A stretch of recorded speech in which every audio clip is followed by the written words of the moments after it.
ഇന്ന് ന്യൂറോ സംബന്ധമായ അസുഖങ്ങളും അവയുടെ ചികിത്സാ രീതികളുമാണ് നമ്മൾ സംസാരിക്കുന്നത്. ഈ വിഷയം നമ്മോട് സംസാരിക്കാൻ എത്തിയിരിക്കുന്നത് ട്രാവൻകൂർ മെഡിസിറ്റിയിലെ ന്യൂറോളജിസ്റ്റ് ഡോക്ടർ അനീസാണ്. സാറിനെ നമുക്ക് പ്രോഗ്രാമിലേക്ക് സ്വാഗതം ചെയ്യാം. സാർ നമസ്കാരം. നമസ്കാരം.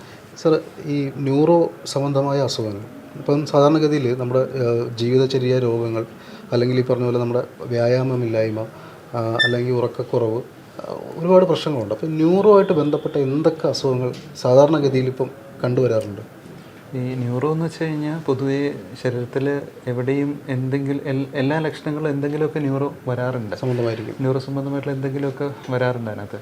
അതിൽ ഇപ്പം ന്യൂറോയുടെ സ്പെക്ട്രം എന്ന് പറഞ്ഞു കഴിഞ്ഞാൽ മറവി രോഗം, തലവേദന, സ്ട്രോക്ക്, ബലക്കുറവ്, കയ്യിലും കാലിലും തരിപ്പുണ്ടാവുക, പിന്നെ ചിലപ്പം ആമാശയത്തിൻ്റെയോ കുടലിൻ്റെയോ പ്രവർത്തനങ്ങളിലുള്ള പോരായ്മകൾ, അതേപോലെ എന്താ പറയുക കാലിലെയോ പത്തിയുടെയോ ചലനങ്ങൾ കുറവ് വരിക, പിന്നെ വിയർപ്പ് ഗ്രന്ഥിയുടെ അമിതമായിട്ടുള്ള വിയർപ്പും കുറവ് വിയർപ്പും, പിന്നെ കോടലുണ്ടാവുക, അപസ്മാരം, ഇതൊക്കെയാണ് പൊതുവെ ന്യൂറോയുടെ സ്പെക്ട്രം. ഞാൻ്റെ കൂടെ ചോദിക്കും, അപ്പോൾ സാറ് പറഞ്ഞു വന്ന ഈ രോഗങ്ങളെല്ലാം ഒരു ഏജിന് മേലുള്ള ആൾക്കാരിലാണ് നമ്മൾ കൂടുതൽ കണ്ടുവരാറുള്ളത്. അപ്പോൾ ഈ ന്യൂറോ പ്രോബ്ലംസ് ഏജ് ലിമിറ്റേഷൻ ഉണ്ടോ? ഇല്ല, ആക്ച്വലി ചെറിയ കുട്ടികൾ മുതൽ വലിയ ആൾക്കാർ വരെ ഉണ്ടാവും ന്യൂറോ വരുന്നുണ്ട്.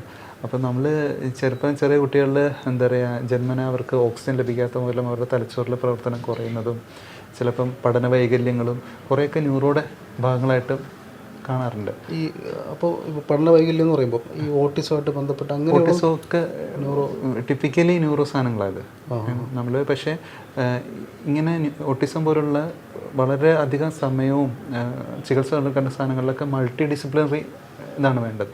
അപ്പോൾ അതിനകത്ത് സൈക്കാട്രി വേണം, സൈക്കോളജി വേണം, ചൈൽഡ് ഡെവലപ്മെൻറ്റ് കൗൺസിലേഴ്സ് വേണം, പിന്നെ അവരെ മാതാപിതാക്കളെ പഠിപ്പിക്കാനും അവരുടെ ഇമോഷണൽ വികാര പ്രശ്നങ്ങളൊക്കെ വെക്കാൻ വേണ്ടി ഇങ്ങനൊരു മൾട്ടി ഡിസിപ്ലിനറി സാധനത്തിന് ബെറ്റർ കെയർ കൊടുക്കുള്ളൂ. അപ്പോൾ നമ്മൾ പണ്ട് വിചാരിച്ച പോലെ ഒരു അസുഖത്തിന് ഒരു ഡോക്ടർ എന്ന കൺസെപ്റ്റ് അല്ല ഇപ്പം.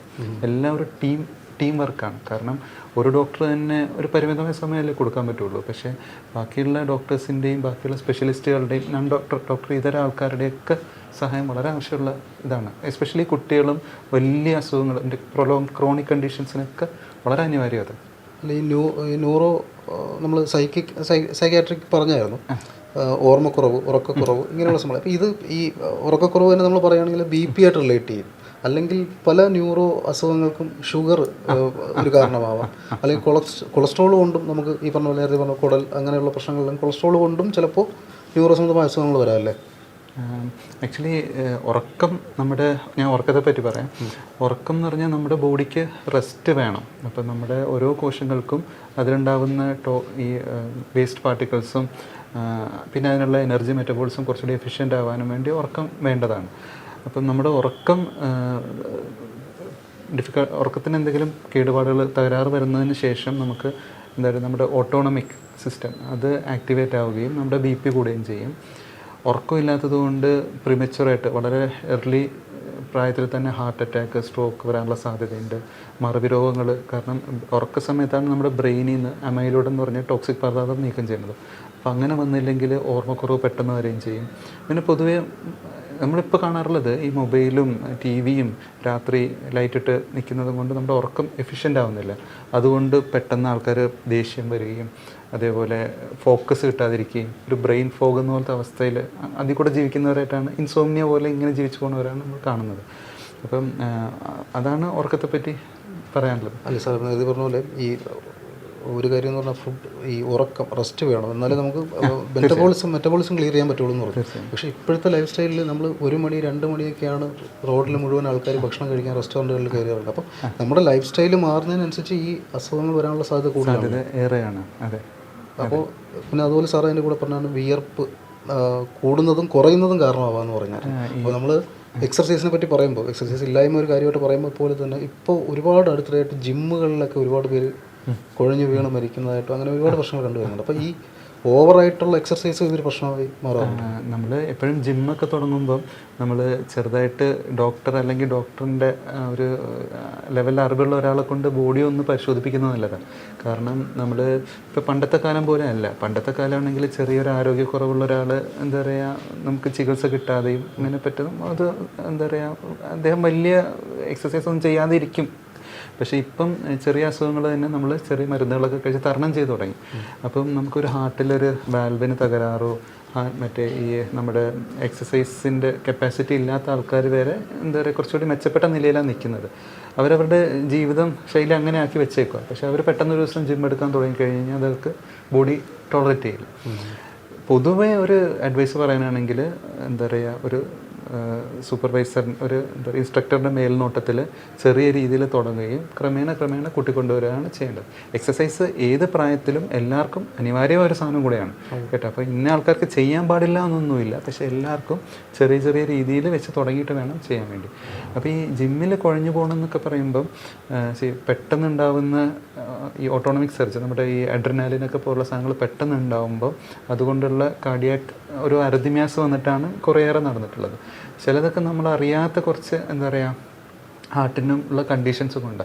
അപ്പം ഇതൊക്കെ ചെക്കപ്പ് ചെയ്തിട്ട് വേണം. അതന്നെ. അപ്പോൾ പ്രീ ഏജ് ഹാർട്ട് അറ്റാക്കിനുള്ള സാധ്യത എത്രത്തോളം ഉണ്ട്? ഈ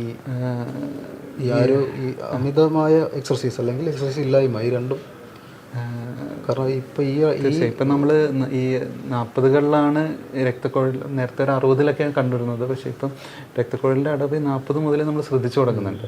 അപ്പോൾ അതുകൊണ്ട് പ്രിമച്വറായിട്ട് ഹാർട്ട് അറ്റാക്കും സ്ട്രോക്കും ഒക്കെ വരുന്നുമുണ്ട്. ഈ കൊറോണയ്ക്ക് ശേഷം നമ്മൾ മനസ്സിലാക്കിയെന്ന് വെച്ച് കഴിഞ്ഞാൽ നമ്മുടെ ബോഡി എന്താ പറയുക രക്തം കട്ടി പിടിപ്പിക്കുന്ന കുറച്ച് ആൻറ്റിബോഡീസും അങ്ങനത്തെ കാര്യങ്ങളൊക്കെ ഉണ്ടാക്കുന്നുണ്ട്.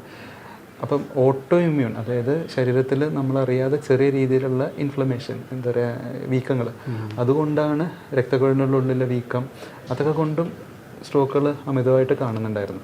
അപ്പം ഇതിപ്പം ഇപ്പോഴും ലോ ഗ്രേഡിൽ ഇങ്ങനെ ഇൻഫ്ലമേഷൻ നടന്നു പോകുന്നതാണ് ഇതിനൊക്കെ ഒരു കാരണം. അല്ല, നമ്മൾ ഈ ന്യൂറോ സംബന്ധമായ അസുഖങ്ങൾ ഈ പറഞ്ഞല്ലോ, അപ്പോൾ നമ്മൾ ഒരു സാധാരണക്കാരൻ ഇങ്ങനെയുള്ള അസുഖങ്ങളെ മുൻകൂട്ടി എങ്ങനെ അറിയാതിരിക്കാൻ വേണ്ടി നമുക്ക് അമേരിക്കൻ ന്യൂറോളജി അസോസിയേഷൻ അതിന് കുറച്ച് ഗൈഡ് ലൈൻസ് തരുന്നുണ്ട്. അത് 10 കാര്യങ്ങൾ അവർ പറയുന്നത്. നല്ല ഭക്ഷണം കഴിക്കുക, അതായത് ഭക്ഷണത്തിൽ പച്ചക്കറി, കുറച്ച് നട്ട്സ് വെക്കുക, പുകവലി ഉപേക്ഷിക്കുക. പുകവലി എത്ര കുറവാണെങ്കിലും, അതല്ലെങ്കിൽ പുകവലിക്കുന്ന ഒരാളുടെ അടുത്തിരിക്കുന്നതും രണ്ടും മോശമാണ്. പിന്നെ മദ്യപാനം പൂർണ്ണമായും വർജിക്കുക. പണ്ടൊരു കാലത്ത് റിസർച്ച് പറഞ്ഞത് കുറച്ച് ബിയർ അങ്ങനത്തെ ചെറിയ ഇതുള്ളതും അതിൽ ആൻറ്റി ഓക്സിഡൻസ് ഉണ്ടെന്ന് വരെയാണ് അവർ പറഞ്ഞിരുന്നത്. അത് നന്നായിരുന്നാണ് പറഞ്ഞിരുന്നത്. പക്ഷേ ഇപ്പം നമ്മൾ മനസ്സിലാക്കുന്നത്, ഇൻഫാക്ട് BMJ ഒരു പ്രസിദ്ധീകരണം ഉണ്ടായിരുന്നു, ടോയ്ലറ്റ് വെള്ളം കുടിക്കുന്നതിനേക്കാളും ടോയ്ലറ്റ് വെള്ളം കുറച്ചുകൂടി സേഫറാണ് ബിയർ കഴിക്കുന്നതിനേക്കാളും. അപ്പം എഗെയിൻ തിരിച്ച് അപ്പം ഒരു പോയിൻ്റ് എന്താ പറയുക, മദ്യപാനം പൂർണ്ണമായും വർജിക്കുക. 4ാമത് എക്സസൈസ് ചെയ്യുക, അതായത് ഒരു ദിവസം ഒരു 30 മിനിറ്റെങ്കിലും വെച്ചിട്ട് എന്താ പറയുക ആഴ്ചയിൽ 5 ദിവസം. അപ്പോൾ അതിനകത്ത് 30 മിനിറ്റിൽ 10 മിനിറ്റ് വാമപ്പം, 20 മിനിറ്റ് എക്സസൈസ്, അങ്ങനെ. പിന്നെ നല്ല ഉറക്കം.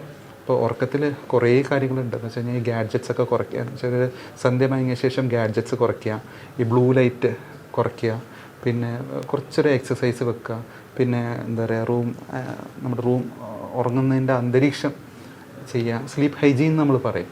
അങ്ങനെ ഒരു 7 സാധനങ്ങളുണ്ട്. പിന്നെ എന്താ പറയുക, സോഷ്യൽ നമ്മുടെ ബന്ധങ്ങൾ കൂട്ടുക.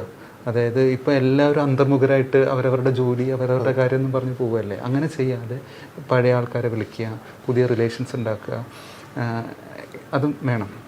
അതോടൊപ്പം തന്നെ സർ, ജോബ് പ്രഷർ അതൊരു വലിയ ആസ്പെക്റ്റാണ്, ജോബ് പ്രഷർ. കാരണം നമ്മൾ ഇച്ചിരി പ്രഷർ വേണം എന്ന് തന്നെ വിശ്വസിക്കുന്നവരാണ് നമ്മുടെ ഈ ഒരു 2020. എന്നാലും എന്താ പറയുക, വളരെ നമ്മൾ അതിനൊരു വലിയ കാരണം നമ്മൾ നമ്മുടെ കുട്ടികളെ തന്നെ പ്രഷർ എങ്ങനെ എടുക്കണം എന്ന് പാകപ്പെടുത്തുന്നില്ല എന്നുള്ളതാണ്. അപ്പം അവർക്ക് പരീക്ഷയുടെ പ്രഷർ, അങ്ങനത്തെ പ്രഷറുകൾ മാത്രമേ നമ്മൾ കൊടുക്കുന്നുള്ളൂ. ഇത് പഠിച്ചില്ല, ഹോംവർക്കിൻ്റെ പ്രഷർ. പക്ഷേ ജീവിതം എന്ന പ്രഷർ ആക്ച്വലി നമ്മളവരെ പഠിപ്പിക്കുന്നില്ല എന്നുള്ളൊരു കാരണം. പിന്നെ എന്താ പറയുക, നമ്മുടെ കാലഘട്ടത്തിൻ്റെ ഇതാണ്. കാരണം അൺനെസസറി ആയിട്ടുള്ള ടാർഗറ്റ് കൊടുക്കുക, അങ്ങനത്തെ കുറേ കാര്യങ്ങളുണ്ട്. അത് ഒരു പക്ഷേ ഡോക്ടറുള്ളവരായിരിക്കും നന്നായിട്ട് പറയാനെ പറ്റി. അല്ല, ഇപ്പം എന്തൊക്കെ തരത്തിലുള്ള ന്യൂറോ പ്രോബ്ലംസാണ് നമുക്ക് സാധാരണഗതിയിൽ പെട്ടെന്ന് തിരിച്ചറിയാൻ പറ്റുന്നത്? നമുക്കത് പൊതുവേ ഈ ന്യൂറോ പല രീതിയിലാണ് നമ്മുടെ അടുത്ത് വരിക.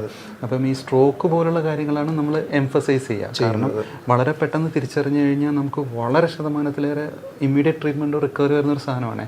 അപ്പം സ്ട്രോക്ക് തിരിച്ചറിയാൻ പറ്റുമോ നേരത്തെ? അതെ, സ്ട്രോക്ക് എന്ന് വെച്ച് കഴിഞ്ഞാൽ തലച്ചോറിലേക്കുള്ള രക്തയോട്ടം പെട്ടെന്ന് അടഞ്ഞു പോകുന്നതുകൊണ്ട് തലച്ചോറിലെ കുറച്ച് കോശങ്ങൾ മരിച്ചു പോകുന്നു. ആ സമയത്ത് നമുക്ക് പെട്ടെന്ന് ഉണ്ടാകുന്ന ലക്ഷണങ്ങളാണ്. അതായത് പെട്ടെന്ന് ഇരുന്നിരിപ്പിൽ അയാൾക്ക് സംസാരം കുഴഞ്ഞു തുടങ്ങുക, അല്ലെങ്കിൽ കാഴ്ചയുടെ ഒരു ഭാഗം മങ്ങലാവുക, അല്ലെങ്കിൽ ചില ആൾക്കാർക്ക് ഒരു സൈഡിലോട്ട് മുഖം കോടുക, നടക്കുമ്പോൾ ഡിസ്ബാലൻസ് വരിക, വീണു പോവുക, തല ചുറ്റുപോലെ തോന്നുക, ചില ആൾക്കാർക്ക് തലവേദനയായിട്ട് തോന്നുക. ഇതൊക്കെയാണ് പൊതുവായിട്ട് സ്ട്രോക്കിൻ്റെ ഇതുള്ളത്. അപ്പം നമ്മൾ ഈ FAST എന്നാണ് പറയണത്. അപ്പം എന്ന് വെച്ച് കഴിഞ്ഞാൽ ഒരു മുഖം കോടൽ, ഫേഷ്യൽ ഡ്രിഫ്റ്റ്, ആം ഡ്രിഫ്റ്റ്, കൈ ഇത്, പിന്നെ സംസാരം കുഴയുക, അല്ലെങ്കിൽ എന്താ പറയുക മീനിങ് ഫുൾ അല്ലാത്ത രീതിയിൽ സംസാരിച്ചു തുടങ്ങുക. അപ്പോൾ പിന്നെ ടൈമാണ് അടുത്ത ഫാക്ടർ എന്ന് വെച്ച് കഴിഞ്ഞാൽ എത്രയും പെട്ടെന്ന് ഈ ലക്ഷണങ്ങളൊക്കെ സ്ട്രോക്ക് വരുന്നതിന് മുൻപ് നമുക്ക് അറിയാൻ പറ്റുമോ? ഇല്ല. ഇത് ലക്ഷണങ്ങൾ വന്നു തുടങ്ങുമ്പോഴാണ് നമ്മൾ വെക്കുന്നത്. പക്ഷേ എന്താ പറയുക, സ്ട്രോക്ക് എന്ന് പറയുമ്പോൾ നമ്മുടെ ഒരു സാധാരണക്കാരുടെ ഒരു ചിന്താഗതി എന്ന് പറഞ്ഞാൽ സ്ട്രോക്ക് എന്ന് പറയുമ്പോൾ പെട്ടെന്ന് വരുന്നൊരു സംഭവം. സാധാരണ ഈ പുകവലി നമുക്ക് കുറച്ച് റിസ്ക് ഫാക്ടേഴ്സ് ഉണ്ട്. അപ്പം നമുക്ക് ഈ ASCVD റിസ്ക്, അതെറോസ്ക്ലെറോട്ടിക് കാർഡിയോവാസ്കുലർ റിസ്ക് എന്നാണ് പറയുക. സ്ട്രോക്കിൻ്റെ അല്ല, പക്ഷേ പൂർണ്ണമായിട്ടും നമ്മുടെ രക്തക്കുഴലുകളുടെ ആരോഗ്യത്തിൻ്റെ ഒരു ഘടകം ഇത്. എന്ന് വെച്ച് കഴിഞ്ഞാൽ ആളുടെ പ്രായം ഏറുക, പിന്നെ BP, ഷുഗർ എന്താ പറയുക ഉണ്ടാവുക, കൊളസ്ട്രോൾ കൂടാതിരിക്കുക, ഈ പുകവലി ഉണ്ടാവുക, പിന്നെ രാത്രി ഉറക്കത്തിൽ കൂർക്കം വലിക്കുക, പിന്നെ ഒരു പ്രത്യേക അരവണ്ണം കൂടിയ ഒരു ടൈപ്പ് പ്രകൃതം, ഇതൊക്കെ ഉള്ള ഒബിസിറ്റി, എസ്പെഷ്യലി എന്താ പറയുക നമ്മുടെ പിയർ ഷേപ്പ് ഒബിസിറ്റി എന്ന് പറയില്ലേ. അപ്പം അങ്ങനത്തെ ടൈപ്പ് ഒബിസിറ്റി ഒക്കെ ഉള്ളവർക്ക് സ്ട്രോക്ക് വരാനുള്ള സാധ്യത ഏറെയാണ്. പക്ഷേ അവർക്ക് എല്ലായ്പ്പോഴും വരണമെന്നുമില്ല, പക്ഷേ അതിലേറെയാണ് കേട്ടോ. ഇപ്പം ന്യൂറോ പറഞ്ഞു, ഇപ്പം നമ്മൾ ഫിസിക്കലായിട്ടും പറഞ്ഞു, സൈക്കോളജിക്കൽ അല്ലെങ്കിൽ സൈട്രിക് ഇതായിട്ടും വരാമെന്ന് പറയുന്നുണ്ട്. സൈക്കാട്രിക് ഫാക്ടേഴ്സ്, ടെൻഷൻ പോലെ. അതെ. അപ്പം ന്യൂറോ ആയിട്ട് നമ്മൾ ഈ പറഞ്ഞ പോലെ ആർത്രൈറ്റീസ് പോലെയുള്ള സംഭവങ്ങൾ ഇതൊക്കെ നമ്മുടെ അല്ല ന്യൂറോ ആയിട്ട് റിലേറ്റ് ചെയ്യുന്നതാണ്. ഇല്ല. നമ്മൾ ഈ കഴുത്തിന് സ്പോണ്ടൈലോസിസ് വരുന്നില്ലേ, ആ സ്പോണ്ടൈലോസിസ് അതായത് പ്രായം കൊണ്ടും എന്താ പറയുക നമ്മൾ വെച്ച് കഴിഞ്ഞാൽ വേണ്ടാത്ത രീതിയിലുള്ള അധ്വാനം, പ്രോപ്പറായിട്ടല്ലാത്തുള്ള അധ്വാനത്തിൽ നിന്നും നമുക്ക് ഡിസ്കുകൾക്കിടയിലുള്ള വെള്ളം പോകുന്നതും പിന്നെ ഈ എല്ല് കൂർത്തുന്നതും അതാണ് സ്പോണ്ടൈലോസിസ്, തേയ്മാനം. പൊതുവെ ഇത് വന്നിട്ട് നമ്മുടെ ഡിസ്കോ ഞരമ്പിന് ഞെരിച്ചു തുടങ്ങുമ്പോഴാണ് അത് ഒരു ന്യൂറോ പ്രശ്നമാവുക. അതുകൊണ്ട് ആൾക്കാർക്ക് തരിപ്പ്, കഴപ്പ് വരിക, പിന്നെ വീക്ക്നെസ് ഉണ്ടാവുക, അല്ലെങ്കിൽ മൂത്രം അറിയാതെ പോവുക, അങ്ങനത്തെ ലക്ഷണങ്ങളും വരാറുണ്ട്. അപ്പം തേയ്മാനം ന്യൂറോ പ്രശ്നമാണത് അപ്പോഴാണ്. ആർത്രൈറ്റിസ് അങ്ങനെ ഒരു ന്യൂറോ സംബന്ധമായിട്ട് വരാറില്ല. ചില ആർത്രൈറ്റിസുകൾ ഇപ്പോൾ റുമറ്റോയ്ഡ് പോലുള്ള കുറേ കാലം ചികിത്സിക്കാതിരുന്ന് കഴിഞ്ഞ് കഴിഞ്ഞാൽ രക്തക്കുഴലിനകത്ത് ഇൻഫ്ലമേഷൻ ഉണ്ടാവും, അതുകൊണ്ട് സ്ട്രോക്കുകളും മറ്റും ഉണ്ടാവാറുണ്ട്. അല്ല സാർ പറഞ്ഞിപ്പം കൈത്തരിപ്പ് എന്ന് പറഞ്ഞു, അപ്പോൾ ഈ കൈത്തരിപ്പ് ഹാർട്ട് അറ്റാക്കിൻ്റെ ലക്ഷണമാണെന്നൊക്കെ പറഞ്ഞ് ഒരുപാട് അതൊരു പ്രത്യേക രീതിയിലാണ്. അത് രോഗിയായിട്ടുള്ള നേരിട്ട് സംസാരിക്കുമ്പോഴും ഡോക്ടർക്ക് കിട്ടുന്നതാണ്. അപ്പം നെഞ്ചുവേദന വന്നിട്ട് അത് കയ്യിലേക്ക് ധരിക്കുന്നതും ഇടത് കൈയാവാം, വലത് കൈയാവാം, എക്സേഷനിലാവാം, ചിലപ്പോഴൊക്കെ എക്സേഷൻ അതായത് ആയാസപ്പെടാതെയും വരാം അത്.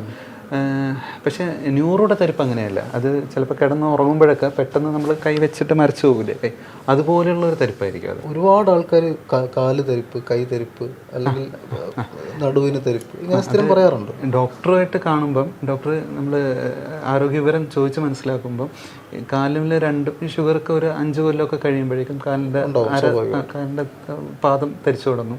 പിന്നെ അത് ക്രമേണ കയറി മുട്ടോളം എത്തും, പിന്നെ കയ്യിൽ വരും. അങ്ങനെ വരുന്നത് ന്യൂറോപ്പതി എന്ന് പറയും നമ്മളത്. അപ്പം അത് തരിപ്പിനൊരു കാരണമാണ്. അപ്പം അങ്ങനെയുള്ളവർക്ക് തന്നെ മൂത്രം ഒഴിക്കാനുള്ള പ്രയാസം, അല്ലെങ്കിൽ മലവിസർജനം അറിയാതെ പോവുക, ചുമയ്ക്കുമ്പോൾ തന്നെ ഇച്ചിരി പോവുക, അതേപോലെ കോൺസ്റ്റിപ്പേഷൻ, മലബന്ധം ഉണ്ടാവുക, ഇതും ന്യൂറോപ്പതിയുടെ ഭാഗമായിട്ട് കാണാറുണ്ട്. ന്യൂറോപ്പതി ഉള്ളവർക്ക് തന്നെ ചിലപ്പം കയ്യിൽ അധികമായിട്ട് വിയർക്കുകയോ അതല്ലെങ്കിൽ വിയർക്കാതിരിക്കുകയോ, പിന്നെ പെട്ടെന്ന് ചാടി എഴുന്നേൽക്കുമ്പം അവർക്ക് തലച്ചോറിലേക്കുള്ള രക്തം പമ്പിങ് ഇച്ചിരി കുറയുന്നതുകൊണ്ട് തലചുറ്റി വീഴലുണ്ട്, എണീക്കുമ്പോഴുള്ള തലചുറ്റ്, ഇതൊക്കെയാണ് ന്യൂറോപ്പതിയുടെ പൊതുവായിട്ടുള്ള ലക്ഷണങ്ങൾ. അല്ല, ഈ ബാക്ക് പെയിൻ ന്യൂറോപ്പതിയായിട്ട് ബന്ധപ്പെട്ട് വരാറുണ്ടോ? ബാക്ക് പെയിൻ കൊണ്ട് നമ്മുടെ ഡിസ്ക് ഞരമ്പിനെ വെക്കുമ്പം റാഡിക്കുലോപ്പതി ഉണ്ടാവും. അതായത് ഞരമ്പിലേക്കുള്ള കറണ്ട് അടിക്കണ പോലത്തെ ഒരു വേദനയായിരിക്കും അത്. അല്ലെങ്കിൽ രണ്ടാമത്തെ ഒരു വിഭാഗം ആൾക്കാർ വരുന്നത് കുറച്ച് ദൂരം നടന്നു കഴിയുമ്പം ആ ഞരമ്പിലേക്കുള്ള രക്തയോട്ടം കുറയുന്നതുകൊണ്ട് ആ ഭാഗം കടയ്ക്കണ പോലെ വേദനയായിരിക്കും. അതായത് അദ്ദേഹം ഒരു 50 മീറ്റർ നടക്കുമ്പോഴേക്കും കാലിൽ കടയുന്ന വേദനയും കാലിൽ ബലക്കുറവ് പോലെയും തോന്നും. ഇരുന്ന് കഴിഞ്ഞ് കഴിഞ്ഞാൽ ഒരു 2 മിനിറ്റ് കൊണ്ട് അത് മാറുകയും ചെയ്യും. നമ്മൾ ക്ലോഡിക്കേഷൻ എന്ന് പറയും അതിന്. അതാണ് ഈ പറഞ്ഞ ഡിസ്കിൻ്റെ പ്രശ്നം കൊണ്ടുണ്ടാകുന്ന കാലിലേക്ക് ഉണ്ടാവുന്ന തെരുപ്പ്. സാർ ഇപ്പോൾ ഏജിൻ്റെ ഇത് പറഞ്ഞായിരുന്നു. ഇപ്പോൾ ഏജ് കുഞ്ഞുങ്ങൾ തൊട്ടേ വരാം, പിന്നെ 40 എബവ് 40 ആണ് കൂടുതൽ സാധ്യത വരാം. ഈ ആൺപെൺ വ്യത്യാസമുണ്ടോ ഈ ന്യൂറോപ്പതിക്ക്, ന്യൂറോ പ്രശ്നങ്ങൾക്ക് പൊതുവായി പറയുകയാണെങ്കിൽ അങ്ങനെയില്ല. ചില അസുഖങ്ങൾ ഇപ്പം ഈ അൾസൈമേഴ്സ് പോലുള്ളത് സ്ത്രീകളിൽ നമ്മൾ കൂടുതൽ കാണുന്നു. ഒരു കാരണം സ്ത്രീകളുടെ താരതമ്യേന ലൈഫ് സ്പാൻ കൂടുതലാണ്. ഈ സ്ട്രോക്ക് പോലുള്ളത് ആണുങ്ങളിലായിരിക്കും കൂടുതൽ. അപ്പം എന്താ പറയുക, കാരണം കൂടുതൽ എന്താ പറയുക ഹോർമോൺസിൻ്റെ പ്രൊട്ടക്ഷൻ ഇല്ല എന്നുള്ളതും ഒരു കാരണമാണ്. പിന്നെ നമ്മുടെ ഈ ആർത്രൈറ്റിസ്, വാദസംബന്ധമായിട്ടുള്ള കുറച്ച് ന്യൂറോ പ്രശ്നങ്ങളുണ്ട്, അത് സ്ത്രീകളിലായിരിക്കും കാണുക. ഈ ഓട്ടോ ഇമ്മ്യൂൺ കണ്ടീഷൻസ്, നമ്മുടെ മയസ്തീനിയ, മൾട്ടിപ്പിൾ സ്ക്ലിറോസിസ്, അതൊക്കെ സ്ത്രീകളിലാണ് കാണുന്നത്. പിന്നെ എന്താ പറയുക, ന്യൂറോപ്പതി ഇരു വിഭാഗങ്ങളെയും തുല്യമായിട്ടും ബാധിക്കുന്നതാണ്. അപ്പോൾ നമുക്ക് ഇപ്പോൾ നമ്മളൊരു ഇത് പെട്ടെന്ന് നമുക്ക് കണ്ടുപിടിക്കാൻ പറ്റില്ല എന്ന് പറയുന്നു. പക്ഷേ എങ്കിലും നമ്മൾ എപ്പോൾ തൊട്ടാണ് ശ്രദ്ധിച്ചു തുടങ്ങേണ്ടത് ഈ ന്യൂറോ പ്രോബ്ലംസ് ഉണ്ടെന്നുള്ളത് നമുക്ക് അറിയാൻ പറ്റുന്നത്? ഈ സ്ട്രോക്ക് പോലുള്ള കാര്യങ്ങൾ നമ്മൾ ഒരു വളരെ ചെറിയ പ്രായത്തിൽ നമ്മൾ എക്സസൈസ് പോലുള്ള നല്ല ശീലങ്ങൾ വളർത്തിയെടുക്കണം എന്ന് തന്നെ. പക്ഷേ ഒരു 40 വയസ്സ് എല്ലാവർക്കും ഒരു എന്താ പറയുക ടേണിംഗ് പോയിൻ്റ്, ഒരു ആരോഗ്യപരമായിട്ട് കൂടുതൽ ശ്രദ്ധിക്കാനുള്ള ഒരു ചാൻസ് ഇത് വേണ്ടതാണ്. ഇപ്പം നമ്മൾ എന്താ പറയുക, അങ്ങനെ എന്തെങ്കിലും സ്പോർട്സോ ഫിറ്റ്നസ് ക്ലബ്ബുകളോ അങ്ങനെ എന്തെങ്കിലുമൊക്കെ നല്ലതായിരിക്കും. ആക്ടിവിറ്റീസിൽ കൂടുതൽ അങ്ങനെ പ്രത്യേകിച്ച് ഒരു പ്രായം എന്ന് പറയാൻ പറ്റില്ല. നമുക്ക് നല്ല ശീലങ്ങൾ ഏത് പ്രായത്തിലും, best time is the current time, right now എന്ന് പറയില്ലേ, അതാണ്. അതുപോലെ തന്നെ കുട്ടികളിൽ എന്തൊക്കെ തരത്തിലുള്ള ന്യൂറോ പ്രശ്നങ്ങളാണ് സാധാരണ? കുട്ടികളിൽ നമ്മൾ കാണുന്നത് പഠന വൈകല്യങ്ങളാണ് ഒരവസ്ഥയുള്ളത്. പിന്നെ രണ്ടാമത്തുള്ളത് അമിതമായിട്ടുള്ള ഉത്കണ്ഠ, ആങ്സൈറ്റി. മൂന്നാമത്തത് എന്താ പറയുക, ഈ പറഞ്ഞ പ്യുവർ ന്യൂറോളജിക്കൽ എന്ന് പറയുമ്പം മൈഗ്രെയിൻസ് കാണാറുണ്ട്, തലവേദന. പിന്നെ ഈ പറഞ്ഞ അപസ്മാരം, ജന്നി, അത് കാണാറുണ്ട്. പിന്നെ എന്താ പറയുക, പിന്നെ കുറച്ചൊക്കെ നമുക്ക് ഒരു ഒപ്പിയിൽ ഈ മൂത്രം അറിയാതെ പോവുക, മൂത്രത്തിൽ കൺട്രോൾ കിട്ടാത്ത ആൾക്കാർ, ഈ ഡെവലപ്മെൻ്റൽ ഡിലേ, അതായത് മറ്റു കുട്ടികളൊത്ത് നോക്കുമ്പോൾ സംസാരം വൈകി വരിക, നടക്കാൻ വൈകി വരിക, അതൊക്കെയാണ് പീഡിയാട്രിക്സ് നമ്മൾ കൂടുതൽ കുട്ടികൾ വരാറുള്ളത്. എന്തൊക്കെ തരത്തിലുള്ള ട്രീറ്റ്മെൻറ്റ്സ് ആണ് ന്യൂറോയിൽ സാധാരണ ഇപ്പോൾ ചെയ്തു വരാറുള്ളത്? നമ്മൾ വളരെ ബ്രോഡായിട്ട് പറയുവാണെങ്കിൽ, ഇപ്പം ഒരാൾ വരുവാണെങ്കിൽ ഇമ്മീഡിയറ്റ് ശമനത്തിന് വേണ്ടി നമ്മൾ എന്തെങ്കിലും കൊടുക്കും. ഉദാഹരണത്തിന് സ്ട്രോക്ക് പറയാം. അപ്പോൾ ഇമ്മീഡിയറ്റ് ശമനത്തിന് വേണ്ടി, ഇപ്പോൾ രക്തക്കുഴൽ അടഞ്ഞുകൊണ്ടാണല്ലോ സ്ട്രോക്ക് ഉണ്ടാകുന്നത്. അപ്പം ആ രക്തക്കുഴലിൻ്റെ അടവ് മാറാൻ വേണ്ടി നമ്മൾ ക്ലോട്ട് ബസ്റ്റിംഗ്, അതായത് ക്ലോട്ട് ഓപ്പൺ ചെയ്യാനുള്ള മരുന്നുകൾ കൊടുക്കും. അല്ലെങ്കിൽ എന്താ പറയുക, ഇപ്പോൾ കത്തീറ്റർ ആൻജിയോപ്ലാസ്റ്റി ഹാർട്ടിന് ചെയ്യണത് പോലെ കത്തീറ്റർ കടത്തി ആ ക്ലോട്ട് അങ്ങ് സക്ക് ചെയ്തെടുക്കും. ഇത് നമുക്ക് ചെയ്യാം. അതായത് ഇമ്മീഡിയറ്റ് കെയർ. പിന്നെ അടുത്ത 2 മുതൽ 5 ദിവസം വരെ നമ്മൾ ഈ സ്ട്രോക്ക് എന്തെങ്കിലും ഉണ്ടായിക്കഴിഞ്ഞാൽ അത് വേഴ്സൺ ആവാതിരിക്കാൻ വേണ്ടി കുറച്ച് ആ ബ്രെയിൻ പ്രൊട്ടക്റ്റ് ചെയ്തിട്ടുള്ള കുറച്ച് സാധനങ്ങൾ, അതായത് ഷുഗർ നിയന്ത്രിക്കുക, ഇൻഫെക്ഷൻസ് വരാതിരിക്കുക, രക്താതിമർദ്ദം കൺട്രോൾ ചെയ്യുക, അങ്ങനത്തെ കുറേ കാര്യങ്ങൾ ചെയ്യുക. പിന്നെ ഈ 7 ഡേയ്സിന് ശേഷം നമ്മൾ ഫിസിയോതെറാപ്പിയിലായിരിക്കും. അപ്പം അവർക്ക് എന്തെങ്കിലും ഒരു കുറവുണ്ടെങ്കിൽ ഫിസിയോതെറാപ്പിസ്റ്റിന്, അല്ലെങ്കിൽ സ്പീച്ച് തെറാപ്പിസ്റ്റിന്, അല്ലെങ്കിൽ സ്വോളോയിങ് തെറാപ്പിസ്റ്റ്, അതായത് ഭക്ഷണം കൈകാര്യം ചെയ്യാൻ പറ്റാത്തവർക്ക് സ്വോളോയിങ് തെറാപ്പിസ്റ്റിൻ്റെ, എങ്കിൽ നമ്മൾ ചിലപ്പം ENT ഡോക്ടേഴ്സിൻ്റെയോ ഡിഗ്ലൂട്ടോളജിസ്റ്റിൻ്റെയോ അങ്ങനെ അവരുടെയൊക്കെ സഹായം എടുക്കുന്നത് ചെയ്യുന്നുണ്ട്. അപ്പം നമ്മൾ ഓരോ അസുഖങ്ങൾക്കും ഓരോ ഇതിലാണ്. ഇപ്പം മറവി രോഗത്തിൻ്റെ ഉദാഹരണം പറയുകയാണെങ്കിൽ, ഇമ്മീഡിയറ്റ്ലി അവർ വരുമ്പോൾ നമ്മൾ ഫോക്കസ് ഈ അൾസൈമേഴ്സ് ആയിരിക്കട്ടെ, പക്ഷേ വേറെ എന്തെങ്കിലും കറക്റ്റബിൾ കോസസ്, അതായത് ചിലപ്പോൾ അദ്ദേഹത്തിന് കൂർക്കം വലി കൊണ്ട് രാത്രി ഓക്സിജൻ താഴ്ന്നതുകൊണ്ട് രാവിലെ എഴുന്നേൽക്കുമ്പോൾ കൂടുതൽ കൺഫ്യൂഷൻ, അല്ലെങ്കിൽ തൈറോയിഡ്, വിറ്റാമിൻ്റെ കുറവുകൾ, അങ്ങനെ എന്തെങ്കിലും ഉണ്ടെങ്കിൽ അത് നികത്തുക. അപ്പോൾ അവിടുത്തെ ഇമ്മീഡിയറ്റ് കെയർ അങ്ങനെയാണ്. പക്ഷേ ലോങ് ടേമിൽ ഇപ്പം എന്താ പറയുക, ഈ കോഗ്നിറ്റീവ് റീഹാബിലിറ്റേഷൻ, അതായത് കൂടുതൽ പദപ്രശ്നങ്ങൾ ചെയ്യുക, അല്ലെങ്കിൽ നമ്മൾ പറഞ്ഞാൽ സോഷ്യലായിട്ടുള്ളത്, അല്ലെങ്കിൽ അമ്പലത്തിൽ പോവുകയോ പള്ളിയിൽ പോവുകയോ അങ്ങനെ എന്തെങ്കിലും എൻഗേജ്മെൻറ്റ്സ് കൊടുക്കുക. പിന്നെ എന്താ പറയുക, ഓരോ കാൽക്കുലേഷൻസും കോഗ്നിറ്റീവ് റീഹാബിലിറ്റേഷനാണത്. അത് ആക്ച്വലി ഒരു സ്ട്രക്ചേർഡ് ഇതായിട്ടാണ് നമ്മൾ ഇവിടെ ചെയ്യുന്നത്. ആക്ച്വലി നമ്മൾ സൈക്കോളജിസ്റ്റിൻ്റെ ഹെൽപ്പ് ഉണ്ട്, ഇപ്പം അവർക്ക് എന്തെങ്കിലും മൂഡ് പ്രശ്നങ്ങളാണെങ്കിൽ സൈക്യാട്രിസ്റ്റിൻ്റെ മരുന്നുകൾ, പിന്നെ ന്യൂറോ സംബന്ധമായിട്ടുള്ള കുറച്ച് കോഗ്നിറ്റീവ് എൻഹാൻസേഴ്സ്, അപ്പോൾ തലച്ചോറിലേക്കുള്ള രക്തയോട്ടവും മറ്റ് അറ്റൻഷൻ കൂട്ടുന്ന മരുന്നുകളുണ്ട്. പിന്നെ കെയർ ഗീവേഴ്സിന്, അവരിങ്ങനെ രോഗികളെ നോക്കി അവർക്കും ഒരു ഇതാവുമല്ലോ, അപ്പോൾ അവരെ സപ്പോർട്ട് ചെയ്യാനുള്ള കാര്യങ്ങൾ ഇതൊക്കെയാണ്. അപ്പം ഓരോ അസുഖങ്ങൾക്കും അങ്ങനെ എന്താ പറയുക ഓരോ രീതിയിലാണ് പോകുന്നത്. ഈ ന്യൂറോ പ്രശ്നം കൊണ്ട് കാഴ്ചക്കുറവ് സംഭവിക്കാറില്ലേ? കാഴ്ചക്കുറവുകൾക്ക് കണ്ണുകളിലെ കാര്യങ്ങളുണ്ട്, ലെൻസിൻ്റെ തകരാറ്, റെറ്റിന പ്രതലത്തിൻ്റെ തകരാറ്, പിന്നെ എന്താ പറയുക നമ്മുടെ ഒപ്റ്റിക് നെർവ്, അതിൽ വരുന്ന അസുഖങ്ങളാണിത്. അപ്പം പല കാരണങ്ങൾ മൂലം ഉണ്ടാവാം. ചിലപ്പോൾ പുകവലിയിലുണ്ടാവുന്ന നിക്കോട്ടിൻസ്, പിന്നെ അതുപോലെ നമ്മൾ മദ്യപാനത്തിലുണ്ടാവുന്ന ഈ ആൽക്കഹോള്, മറ്റേ ഈ കുറേ ഫ്രീ റാഡിക്കൽസ്, പിന്നെ ജനിതകമായ കാരണങ്ങൾ പലതും കൊണ്ട് ഒപ്റ്റിക് ന്യൂറോപ്പതി ഉണ്ടാവുന്നു. അത് ഒരു ന്യൂറോ പ്രശ്നമായിട്ടാണ് നമ്മൾ കാണുന്നത്. പിന്നെ ചില അസുഖങ്ങളിൽ തലച്ചോറിൽ, അതായത് നമ്മുടെ ഈ തലച്ചോറാണല്ലോ അൾട്ടിമേറ്റ്ലി കാണുന്നത്, അവിടെ എന്തെങ്കിലും സ്ട്രോക്കോ ചെറിയ ട്യൂമറോ അങ്ങനെ എന്തെങ്കിലും ഉണ്ടെങ്കിലും കാഴ്ചവൈകല്യം വരാറുണ്ട്. ആദ്യം നമ്മൾ ഫുൾ ഇവാലുവേറ്റ് ചെയ്യും, കാര്യം മനസ്സിലാക്കിയ ശേഷമാണ് ചികിത്സ നിർദ്ദേശിക്കുക. ഈ എപ്പിലെപ്സി രോഗങ്ങൾ അല്ലെങ്കിൽ നമ്മൾ ജന്നി പോലെയുള്ള അസുഖങ്ങൾ ഈ ന്യൂറോ സംബന്ധമായ തീർച്ചയായും. അപ്പം എപ്പിലെപ്സി എന്ന് വെച്ച് കഴിഞ്ഞാൽ പൊതുവേ ആൾക്കാർ മനസ്സിലാക്കുന്നത് പെട്ടെന്ന് എന്താ പറയുക, ശ്വാസമർത്തിപ്പിടിച്ച് ഒരു ഇതുണ്ടാക്കുകയും വെട്ടി വരുന്ന ഒരു അസുഖമായിട്ടാണ് നമ്മൾ കാണുന്നത്. അത് എപ്പിലെപ്സിയുടെ ഒരു 60-70% മാത്രമേ ഉള്ളൂ. നമ്മൾ കൂടുതൽ മനസ്സിലാക്കി തുടങ്ങിയപ്പോൾ നമ്മൾ അറിയുന്നത് ചിലപ്പം കുറച്ച് എസ്പെഷ്യലി ചെറിയ കുട്ടികളിൽ മൊമെൻ്ററി ആയിട്ടുള്ള ശ്രദ്ധക്കുറവ്, അതും ചിലപ്പം എപ്പിലെപ്സി ആവാം. ചിലപ്പം എന്താ പറയുക, ഈ എന്താ പറയുക, ആൾക്കാർ പെട്ടെന്ന് കോപിക്കുന്നതും അല്ലെങ്കിൽ കുറച്ച് നേരത്തേക്ക് കഴുത്ത് ഒടിഞ്ഞു പോകുന്നതും ഇതും എപ്പിലെപ്സിയുടെ ലക്ഷണങ്ങളാവാം കേട്ടോ. അപ്പം നമ്മൾ എന്താ പറയുക, പെട്ടെന്ന് ആളുടെ നാച്ചുറൽ ബിഹേവിയറിൽ നിന്ന് മാറി എന്തെങ്കിലും ചെയ്യുന്നുണ്ടെങ്കിൽ ഈ എപ്പിലെപ്സി ഒരു കൺസിഡറേഷനാണ്. അഗെയിൻ ഇവാലുവേഷനിലാണ് നമ്മളത് മനസ്സിലാക്കുക. രോഗിയായിട്ട് സംസാരിക്കുന്നതും ടെസ്റ്റുകളിലൂടെയാണ് നമ്മൾ മനസ്സിലാക്കുക. എപ്പിലെപ്സി എന്തുകൊണ്ടാണ് ഈ ഇതുണ്ടാകുന്നത്? നമ്മുടെ പെട്ടെന്ന് നമ്മുടെ ഒരു കൂട്ടം ബ്രെയിനിലെ ന്യൂറോൺസിൽ ഇലക്ട്രിക് ആക്ടിവിറ്റി വളരെയധികം ഉണ്ടാവുക. അപ്പോൾ തലച്ചോറ് ആക്ച്വലി ഒരു കമ്പ്യൂട്ടർ പോലെയാണല്ലോ. അപ്പം തലച്ചോറിൻ്റെ ആ ഭാഗം എന്ത് കാര്യവും നിയന്ത്രിക്കുന്നത് ആ ലക്ഷണങ്ങളായിരിക്കും. ഇപ്പം നമ്മുടെ കൈയും കാലും